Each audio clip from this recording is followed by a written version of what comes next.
Bismillahirrohmanirrohim. Assalamualaikum warahmatullahi wabarakatuh. Perkenalkan, nama saya Nindi Wulandari, mahasiswi Universitas Islam Indragiri dari Fakultas Hukum, semester 3, kelas B. Tujuan pembuatan video ini untuk memenuhi tugas mata kuliah Hukum Pidana dan dosen pengampunya Ibu Dr. Fitri Wahyuni SHMH.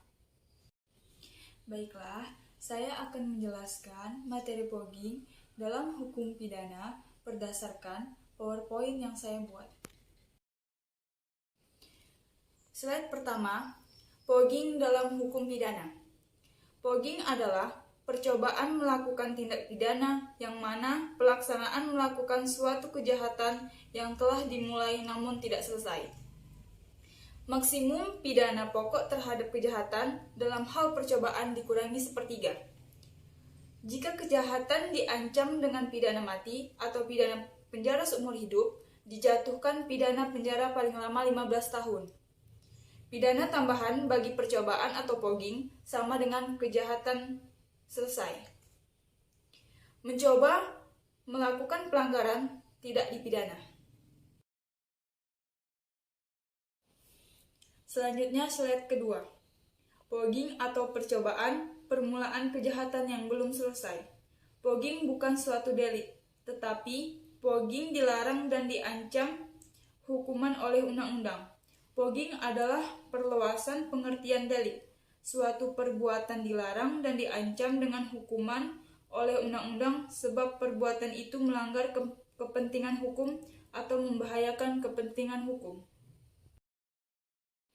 Selanjutnya, KUHP pidana tidak memberi perumusan atau definisi. Harus diketahui kapan suatu delik dianggap selesai. Delik selesai berbeda antara delik formil dan delik material.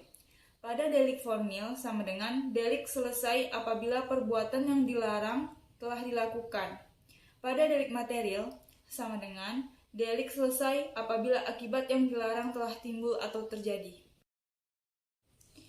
Berikutnya, syarat-syarat pogging atau percobaan yang dapat dipidana. Yang pertama, adanya niat atau kehendak dari pelaku.